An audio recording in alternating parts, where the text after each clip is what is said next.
17 मई साल 1498 ईस्वी को वर्तमान केरल राज्य के कालीकट तट पर समुद्र के रास्ते कुछ नाविकों ने कदम रखा, जिसके बाद मानो हमारे देश भारत की तकदीर ही बदल गई और इसकी कहानी कुछ अलग ढंग से ही लिखी जाने लगी। दोस्तों, ये वो दिन था जब यूरोपियन समुद्री नाविक एवं खोजकर्ता वास्को डी गामा ने भारत की खोज की थी। अब बहुत से लोग सोच रहे होंगे कि भारत का इतिहास तो हजारों साल पुराना है। सदियों से यहाँ पर जनपद, मौर्य साम्राज्य, गुप्ता साम्राज्य और दिल्ली सल्तनत के आदि राजाओं ने यहाँ पर राज किया था। तो फिर कोई कैसे भारत की खोज 1498 ईस्वी में कर सकता है?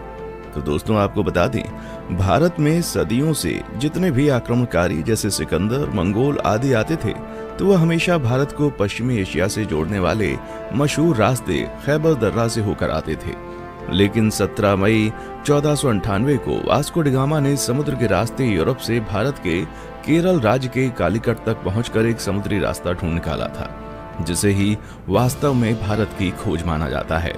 दोस्तों, आपको बता दें, उस समय भारत अपने कृषि उत्पादों के लिए बहुत ही ज्यादा मशहूर हुआ करता था। विशेषकर मसालों जैसे कि काली मिर्च, इलायची, दालचीनी आदि के लिए बहुत प्रसिद्ध था, जिस कारण उस समय भारत के साथ व्यापार करने के लिए यूरोप तथा अरब के देशों के बीच होड़ लगी रहती थी। लेकिन उस वक्त एशिया के प्रमुख देशों जैसे भारत, चीन, म्यांमार आदि के साथ व्यापार केवल स्थलीय मार्ग से ही होता था, जिसे सिर्फ मुस्लिम शासक एवं व्यापारी ही इस्तेमाल किया करते थे और मुस्लिम शासक उस मार्ग से यूरोपियों को व्यापार नहीं करने देते थे। लेकिन जब यूरोपीय लोग भारत में आने के बारे में और यहाँ की दौलत के बारे में सुनते थे, तो वे भारत पहुँचने के लिए और भी उत्सुक हो जाते थे। इसलिए व्यापार मार्ग की समस्या को खत्म करने के लिए कई यूरोपीय देशों ने यूरोप और भारत के मध्य एक समुद्री मार्ग खोजने का प्रयत्न शुरू कर दिया। मगर कई सालों के प्रयासों के बाद भी कोई सफल नहीं हो सका, क्योंकि उस समय यूरोप में समुद्र को लेकर तरह तरह की अफवाहें उड़ती रहती थी। जैसे कि कई लोगों का मानना था, अगर समुद्र में नाव को बहुत दूर तक ले गए तो नाव समुद्र के अंतिम छोर पर जाकर गिर जाएगी। इसलिए कुछ नाविक समुद्र में बहुत लंबा सफर नहीं करते थे। लेकिन फिर 1960 के दशक में पुर्तगाल के शहर सीन्स में जन्मे वास्को डी गामा ने भारत का समुद्री मार्ग ढूंढकर यूरोप के सामने व्यापार का एक नया दौर शुरू कर दिया और हमेशा के लिए इतिहास के पन्नों में अपना नाम दर्ज करा लिया। कैसे शुरू हुआ था भारत को खोजने का सफर? दोस्तों, वास्को डी गामा का जन्म 1960 के दशक के आसपास ही पुर्तगाल के सिंस में हुआ था। उनके पिता एस्टेवा भी एक अच्छे नाविक एवं समुद्री खोजकर्ता थे। वास्को डी गामा का सारा बचपन अपने पिता के साथ एक नाविक और यात्रा के माहौल में बीता था। फिर सन 1480 में वास्को डी गामा ने अपने पिता का अनुसरण करते हुए पुर्तगाली नौसेना में वो शामिल हुए। यहीं पर उन्होंने नौचालन का एक एडवांस तरीका और लंबी समुद्री यात्रा करना सीखा। फिर उस समय पुर्तगाल के राजा हेनरी, जिन्हें हेनरी द नेविगेटर के नाम से भी जाना जाता था, उन्होंने उत्तर और पश्चिम अफ्रीका में कई सफल समुद्री यात्राओं तथा खोजों को आर्थिक सहायता एवं संरक्षण प्रदान किया था, जिस वजह से बहुत से नाविक नए नए द्वीपों को ढूंढने की कोशिश किया करते थे। इसी के चलते 1487 में पुर्तगाल के ही एक प्रसिद्ध खोजकर्ता बार्टोलोम डायस ने अफ्रीका के दक्षिणी सिरे तक यात्रा करके ये पता लगा लिया था कि हिंद महासागर और अटलांटिक महासागर एक दूसरे से जुड़े हुए हैं। जिसके बाद डी गामा, जो समुद्री यात्राओं एवं खोजबीन में गहरी दिलचस्पी रखता था, वो जानता था कि यदि हिंद और अटलांटिक महासागर अफ्रीकी भूमि के अंत में जुड़ते हैं तो वो अफ्रीका से दूर दक्षिणी कोने पर मौजूद केप ऑफ गुड होप के माध्यम से भारत तक पहुंचने का मार्ग खोज सकता है। जिसके बाद 8 जुलाई 1497 को वास्को डी गामा ने 4 जहाजों और 170 आदमियों के दल के साथ पुर्तगाल के लिस्बन शहर से अपनी यात्रा शुरू की। वो खुद 200 टन वजनी सेंट गैब्रियल नामक जहाज में सवार हुआ और अपने छोटे भाई पाउलो को सेंट राफेल नामक जहाज का नेतृत्व सौंप दिया। फिर कुछ दिनों के बाद उनका जहाजी बेड़ा इस समय के मोरक्को देश के निकट स्थित कैनरी द्वीप से गुजरते हुए केप वर्दे द्वीप समूह पहुंचा और वहीं 3 अगस्त तक रुका रहा। आपको बता दें, वे लोग जहाज पर अपने साथ पत्थरों के स्तंभ लेकर आया करते थे, जिसे वे लोग अपने मार्ग को चिन्हित करने के लिए विभिन्न महत्वपूर्ण पड़ावों पर स्थापित कर दिया करते थे, जिससे कि उन्हें वापसी का रास्ता मालूम हो सके। वास्को डी गामा ने गिनी की खाड़ी की तेज समुद्री धाराओं से बचने के लिए अटलांटिक महासागर में एक लंबा चक्का लगाया और फिर केप ऑफ गुड होप के दौरे के लिए पूर्व की ओर एक मोड़ ले लिया। ये भारत की खोज में उनकी पहली प्रमुख सफलता थी। फिर 7 नवंबर को उनका बेड़ा आज के दक्षिण अफ्रीका में स्थित सेंट हेलेना बे में पहुंचा उस समय सेंट हेलेना बे का मौसम बहुत खराब था।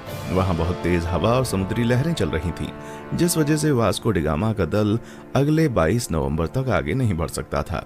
लेकिन फिर भी कुछ दिनों बाद मौसम अच्छा होने पर उन्होंने यात्रा करना शुरू कर दिया और वे केप ऑफ गुड होप पहुंच गए, जहां पहुंचकर उन्होंने इस जगह का अच्छे से दौरा किया। दोस्तों, आपको बता दें, जब Vasco da Gama Cape of Good Hope नामक स्थान पर पहुंचे तो तभी उन्होंने महसूस किया कि उसका भारत तक मार्ग खोजने का सपना हकीकत में तब्दील हो सकता है। और फिर मार्ग को चिन्हित करने के लिए पहले की भांति वहां एक पत्थर का स्तंभ स्थापित किया और फिर आगे की यात्रा की तैयारी करने लगे। केप ऑफ गुड होप के आगे की यात्रा उन्होंने 8 दिसंबर को शुरू की थी और क्रिसमस आने तक वे दक्षिण अफ्रीका के नटाल तट पर पहुंच गए। अलग अलग नदियों को भीतर और बाहर से पार करते हुए डिगामा का बेड़ा धीरे धीरे मोजाम्बिक की ओर पहुंचना शुरू हुआ। इस बीच वे लगभग 1 महीने तक कहीं पर रुके और जहाजों की मरम्मती का काम किया। फिर 2 मार्च 1498 को डिगामा का बेड़ा मोजाम्बिक द्वीप पर पहुंच गया। जब डिगामा अपने दल के साथ मोजाम्बिक की धरती पर उतरा और वहां के निवासियों से मिला तो उन्हें लगा कि ये पुर्तगाली जहाजी भी उन्हीं की तरह मुसलमान है, इसलिए उन लोगों ने उनकी खूब मदद की। डिगामा का मोजाम्बिक में पड़ाव डालना काफी उपयोगी सिद्ध हुआ। वहां उसे समुद्र के किनारे बंदरगाह पर सोने, चांदी तथा मसालों से भरे हुए 4-5 जहाज दिखाई दिए। उसकी मुलाकात ऐसे स्थानीय लोगों से भी हुई जो कभी कभी भारतीय समुद्री तटों की यात्रा करते थे। इससे वास्को डिगामा को पूरा विश्वास हो गया कि वो उचित दिशा की ओर आगे बढ़ रहा था। उसे उस दिशा को समझने में भी मदद मिली जिधर अब उसे आगे बढ़ना था। फिर 7 अप्रैल 1498 को उनका बेड़ा मोम्बासा में प्रवेश कर गया तथा यात्रा के एक और महत्वपूर्ण ठहराव मोम्बासा के ही मालिंदी में लंगर डाल दिया। मालिंदी में डिगामा की मुलाकात कांजी मालम नामक एक ऐसे गुजराती नाविक से हुई जो भारत के दक्षिण पश्चिम तट के कालीकट जाने का मार्ग जानता था। उस गुजराती नाविक के महत्व को देखते हुए डिगामा ने उसे भी मार्गदर्शक के रूप में अपने बेड़े में ले लिया और फिर अगले 20 दिन तक लगातार हिंद महासागर में चलने के बाद डिगामा को धीरे धीरे भारत के घाट और पहाड़ दिखने लगे। फिर 17 मई 1498 को वो भारत के दक्षिण पश्चिम में स्थित कालीकट के बंदरगाह पर जा पहुंचा। कालीकट में स्थानीय राजनयिकों द्वारा वास्को डिगामा का काफी अच्छी तरह से स्वागत किया गया। वो यहाँ लगभग अगले 3 महीने तक रहा और भारत के बारे में बहुत सारी महत्वपूर्ण जानकारियां इकट्ठा करता रहा। दोस्तों, वास्को डिगामा के भारत आने और उसके कालीकट में उतरने के बाद भी कई ऐसी घटनाएं हुई जिसके बारे में अभी भी लोगों में सहमति नहीं हो पाई है, लेकिन हम अपने किसी और वीडियो में उसके भारतीयों के साथ किए गए जुल्म और अत्याचार पर अलग से वीडियो बनाएंगे। इस वीडियो में हम सिर्फ उसकी यात्रा पर वीडियो बना रहे हैं। दोस्तों, यहाँ 3 महीने रहने के बाद वास्को डिगामा 2 साल से अधिक समय की यात्रा करते हुए 18 सितंबर को पुनः लिस्बन लौट आया। इस दौरान उसने लगभग 38,600 किलोमीटर की यात्रा की थी। और दोस्तों, आपको बता दें कि इस लंबी साहसिक यात्रा में उसके कुल 170 साथी थे, जिसमें से 116 की यात्रा के दौरान मृत्यु हो गई थी। वास्को डिगामा की इस उपलब्धि से पुर्तगाल के राजा बहुत खुश हुए थे तथा उन्होंने उसे दूसरी बार फिर से 1502 में भारत की यात्रा पर भेजा था। इतिहासकारों का मानना है जब डिगामा विभिन्न प्रकार के भारतीय मसालों और रेशम के साथ अपने देश पुर्तगाल लौटा तो उसने केवल मसाला बेचकर ही यात्रा पर खर्च किए गए पैसों से 4 गुना ज्यादा पैसे कमा लिए थे।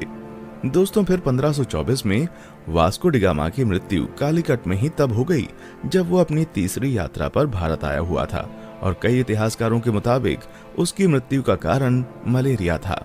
दोस्तों, जब डिगामा ने यूरोप और भारत के बीच का समुद्री मार्ग खोज लिया था तब डिगामा का नाम पूरे यूरोप में बहुत मशहूर हो गया था और उसकी उस साहसिक यात्रा की चर्चा सभी यूरोपीय देशों में होने लगी थी तथा धीरे धीरे अन्य देशों ने भी उसी खोजे गए रास्ते से अपने अभियान भारत भेजने शुरू कर दिए थे, जिस वजह से पुर्तगालियों के बाद डच, डेनिश, ब्रिटिश और फ्रांसीसी भी भारत आना शुरू हो गए थे।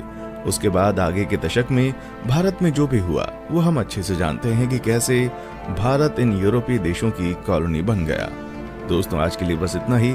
फिर मिलते हैं एक और वीडियो में।